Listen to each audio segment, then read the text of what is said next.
Assalamualaikum warahmatullahi wabarakatuh. Yang terhormat kepada Bapak Fathahilah Sarjana Hukum Magister Pendidikan selaku dosen pengampu mata kuliah pembelajaran PKN SD. Perkenalkan, saya Desi Artikasari dengan NIM 202340640525 dari Program Studi Pendidikan Guru Sekolah Dasar kelas 4A. Di sini, saya akan menjawab pertanyaan dari studi kasus yang diberikan, yaitu studi kasusnya, evaluasi pembelajaran di sekolah dasar melakukan perubahan dalam metode evaluasi belajar siswa. Sebelumnya, mereka hanya menggunakan ujian tertulis sebagai alat ukur keberhasilan siswa. Namun, dalam upaya meningkatkan pemahaman dan keterampilan siswa, sekolah mulai menerapkan evaluasi yang lebih variatif, seperti proyek, presentasi, dan diskusi kelompok. Setelah 1 semester, hasil akademik siswa menunjukkan peningkatan, namun beberapa guru masih merasa kesulitan dalam menyesuaikan metode penilaian yang baru. Jadi, pertanyaan studi kasusnya yang pertama itu, apa kelebihan dan kekurangan dari penggunaan metode evaluasi yang lebih variatif dibandingkan dengan hanya menggunakan ujian tertulis? Jadi, kelebihannya yang pertama yaitu meningkatkan kemampuan berpikir kritis dan kreatif. Jadi, proyek dan diskusi ini mendorong siswa untuk berpikir mendalam, memecahkan masalah, dan mengembangkan ide. Kemudian yang kedua, mengembangkan keterampilan abad 21 seperti kolaborasi, komunikasi, literasi digital, dan tanggung jawab sosial. Kemudian yang ketiga, mengakomodasi perbedaan gaya belajar. Jadi, tidak semua siswa unggul dalam ujian tertulis. Evaluasi variatif ini memberikan ruang bagi siswa kinestetik, visual, dan auditori. Kemudian yang keempat, meningkatkan keterlibatan dan motivasi. Jadi, siswa ini lebih antusias saat mengerjakan tugas nyata yang relevan dengan kehidupan sehari-hari. Kemudian yang kelima, menilai proses, bukan hanya hasil. Jadi, guru ini dapat mengevaluasi bagaimana siswa belajar, bekerja sama, dan mengembangkan ide. Kemudian, kekurangannya yang pertama, membutuhkan waktu dan tenaga lebih banyak.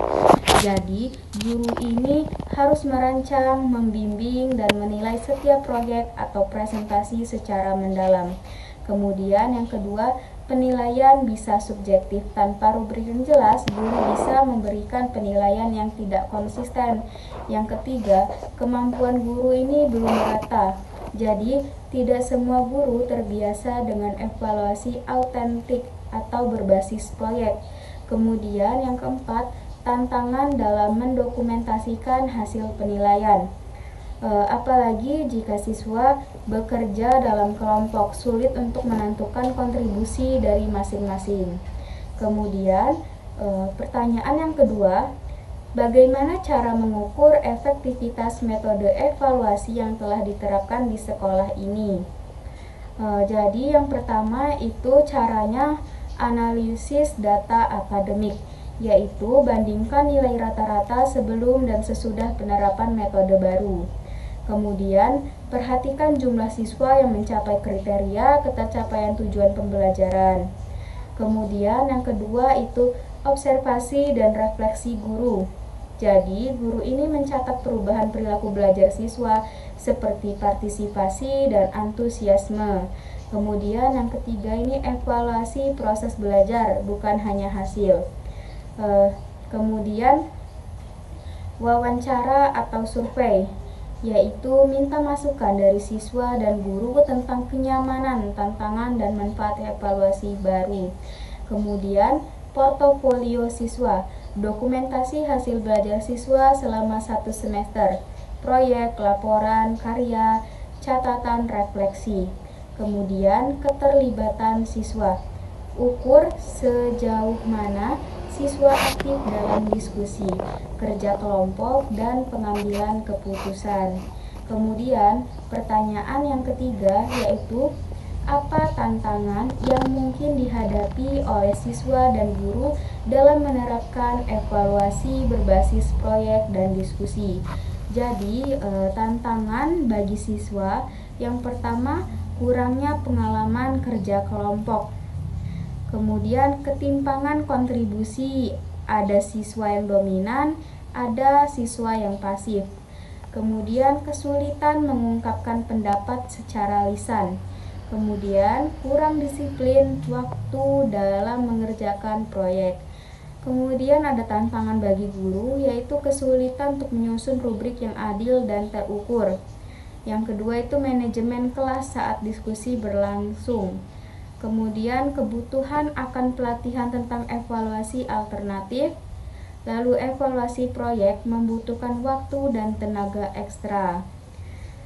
Setelah itu ada pertanyaan yang keempat, yaitu bagaimana peran evaluasi dalam meningkatkan kualitas pembelajaran dan pemahaman siswa. Jadi, sebagai alat diagnosis, yaitu guru dapat mengetahui kekuatan dan kelemahan siswa secara detail. Kemudian yang kedua itu memberi umpan balik formatif. Jadi siswa ini belajar dari kesalahan dan memperbaiki proses belajarnya. Kemudian menumbuhkan kesadaran belajar. Jadi siswa ini lebih reflektif dan bertanggung jawab atas pembelajaran mereka. Kemudian meningkatkan relevansi pembelajaran, yaitu ketika evaluasi dikaitkan dengan dunia nyata, siswa merasa pelajaran ini lebih bermakna. Lalu mendorong pembelajaran aktif dan mendalam. Siswa tidak hanya menghafal, tapi juga memahami dan menerapkan konsep.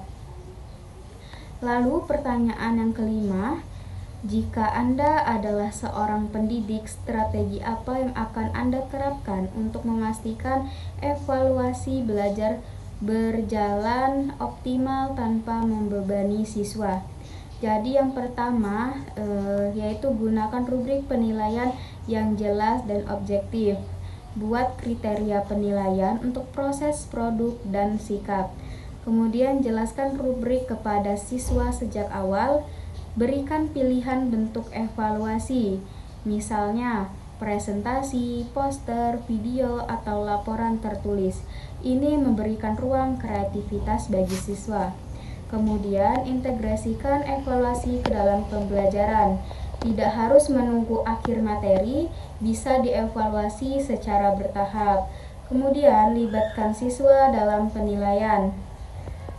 Penilaian diri dan teman sebaya, meningkatkan kesadaran diri dan tanggung jawab. Baik, itu saja yang dapat saya sampaikan. Terima kasih. Wassalamualaikum warahmatullahi wabarakatuh.